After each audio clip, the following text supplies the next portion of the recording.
Hi, Mike Gibson, Christian Ruff, coming to you live from AHA 2023, and we're talking about a hot topic, factor 11 and 11A inhibition. This is dual inhibition, right, Christian? This isn't just factor 11, it's 11 and 11A. And, Abelacimab and how it did in atrial fibrillation, I think probably one of the hotter topics here. Christian, first of all, talk to us a little bit about factor 11 and 11A inhibition. This is a little different than just regular factor 11 inhibition. Yeah, we know that factor 11 inhibition has emerged as a promising target to uncouple hemostasis from thrombosis. And so we potentially have the opportunity to provide hemostasis sparing anticoagulation because factor 11 is intimately involved in thrombus growth and propagation, but mostly dispensable for normal hemostasis, allowing blood vessels to heal in response to injury. And abelacimab is one of the novel factor 11 inhibitors, and it has an interesting mechanism where it's a highly selective, fully human monoclonal antibody. And the way it acts is it binds to factor 11 and actually locks it in the inactive state, preventing the formation of activated factor 11. And the efficacy of abelacimab was actually established in a phase 2 open label prospective randomized trial in patients undergoing total knee replacement, where abelacimab given IV, a single dose prior to total knee replacement, reduced venous thromboembolism by 80% compared to standard of care. And based on that, we designed the AZALEA-TIMI 71 trial, where our objective really was to evaluate the bleeding profile of abelacimab relative to Rivaroxaban, a standard of care DOAC, and patients with atrial fibrillation at moderate to high risk of stroke.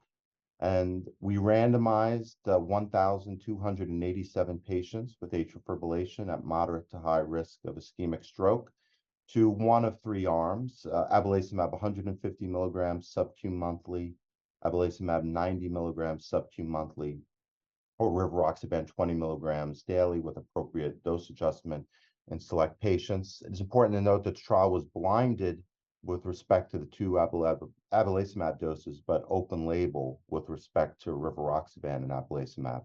Event-driven trial targeting 166 major or clinically relevant non-major bleeds. And we enrolled across 95 sites in 7 countries in North America, Europe, and Asia. Key inclusion criteria for the trial: relatively streamlined trial, age 55 years or above, any history of atrial fibrillation or flutter. Patients did have to have a CHADS-2 VAS score of 4 or greater, although patients with a CHADS-2 VAS score of 3 could be randomized if they had planned concomitant antiplatelet use for the duration of the trial or creatinine clearance less than 50, I'm sorry. We were surprised when earlier this year in September that we were alerted by the Independent Data Monitoring Committee that they had unanimously agreed to recommend termination of the trial because of the substantially greater than anticipated reduction in major or clinically relevant non-major bleeds, the primary endpoint, in both abelacimab arms compared to Rivaroxaban, with a benefit risk that favored abelacimab. Based on that recommendation, we of course proceeded immediately to an orderly closeout of the trial, which is actually still ongoing. So the data presented at the American Heart Association is based on the last DMC snapshot. Median follow-up in the trial, 1.8 years, so the longest and sort of largest of our factor 11 experiences to date. At that time, 87 patients had experienced the primary endpoint, which was 52% of the planned 166 events. Premature drug continuation was less than 5% per year. Across the treatment arm was low rates of withdrawn consent and loss to follow-up.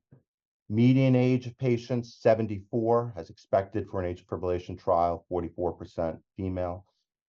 Median CHADS-2 VAS score of 5, so high-risk patient population, with 22% of patients having a CHADS-2 VAS score of greater than 6.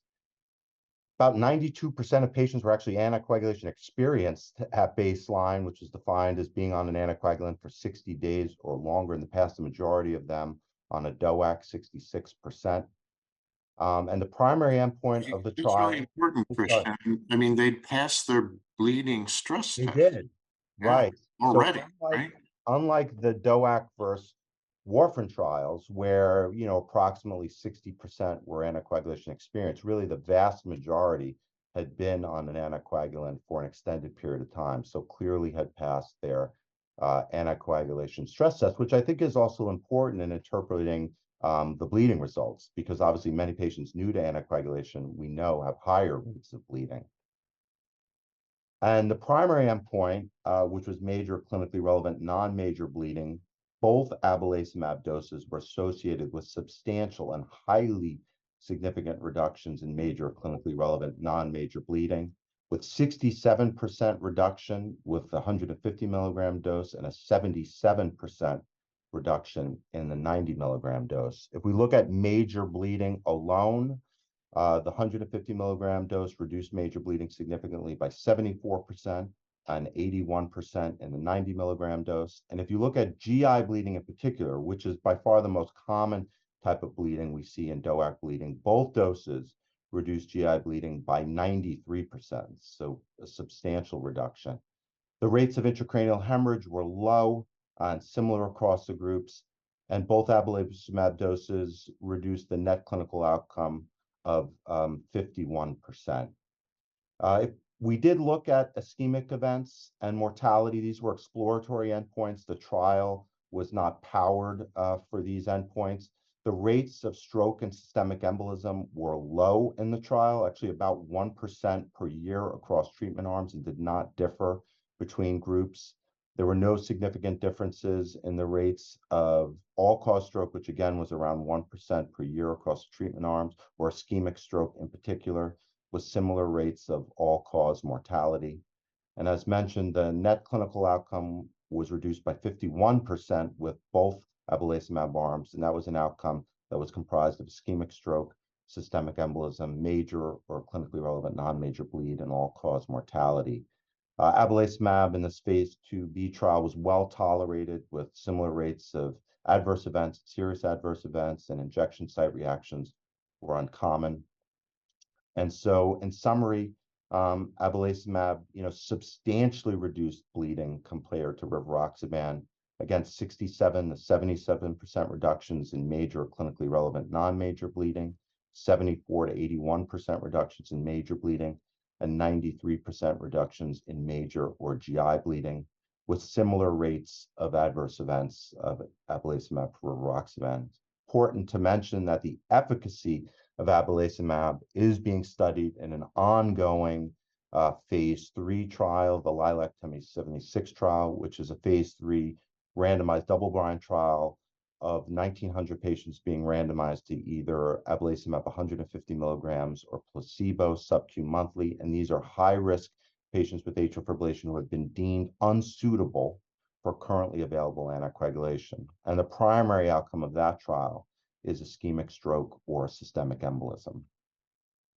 And Christian, you mentioned some pretty impressive relative risk reductions. What kind of absolute risk reductions were there in the bleeding endpoints? Yeah, and so if we look at, say, major bleeding or clinically relevant non-major bleeding, the rates of the annual rates of bleeding, 8.1% for Rivaroxaban and 2.7% in the 150 milligram group, and 1.9% in the 90 milligram group. So pretty substantial reductions for major clinically relevant non-major bleeding. If we look at major bleeding, the difference sort of between 2 and 3%, the rates of major bleeding for Rivaroxaban per year, 3.7 and 1% for 150 milligrams and 0.7% for the 90 milligrams. GI bleeding, which again is the majority of bleeding on Rivaroxaban or other DOACs, was 2.1%.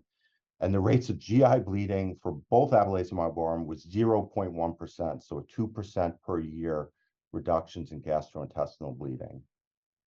As I Yeah, mentioned, when you're talking about a 2% reduction, you'd only need to treat 50 people exactly, to reduce one of those GI bleeds. I think that's been one of the real problems with the class. Obviously, they reduced ICH, the DOACs, but one of the hangovers, particularly for Rivaroxaban, was the GI bleeding. exactly. A 2% reduction there. And we know most GI bleeds lead to hospitalization.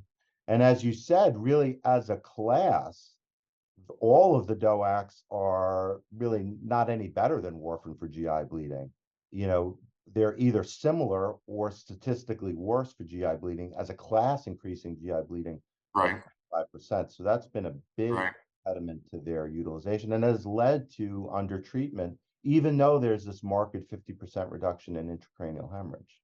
Now, Christian, I've got a prop right here. It's actually kind of funny that I have it. I could give someone a Diet Coke and I could reduce major bleeding. Right. What what what about efficacy? You stopped early, you're underpowered to Right. assess efficacy. How confident are we that there's no trade-off in terms of ischemic endpoints? Well, I think that you need a phase 3 trial to fully determine, are any of the factor 11 inhibitors, including abelacimab, as, effective or more effective, obviously, compared to a DOAC. I will say that, we know in general anticoagulation reduces stroke by about, 65 to 70%, depending on the agent. For a CHADS VAS score of 5, which is the median CHADS VAS score in an unanticoagulated patient, we would expect rates of stroke, well in excess of 5 to 6% per year. And so if we look at this trial, which again was not powered to determine whether abelacimab was as effective as Rivaroxaban, the rates of stroke and systemic embolism were, 1% for Rivaroxaban, 1.1% per year for abelacimab, 150 milligrams once daily, once monthly, and 1.4% for abelacimab, 90 milligrams. And so the rates are sort of in line what we expect for effective anticoagulation. But obviously, the true differences between DOACs and abelacimab does require a phase 3 trial. But the rates of ischemic events were low and what we'd expect for effective anticoagulation. Great. Well, amazing. Great job. Great conduct of the trial. Impressive reductions in bleeding, including GI bleeding. That's so critical in this area. Look forward to seeing what you find in your phase 3 study. Thank you so much. Really appreciate the opportunity to talk to you today. Great. Thanks, Christian. Take care.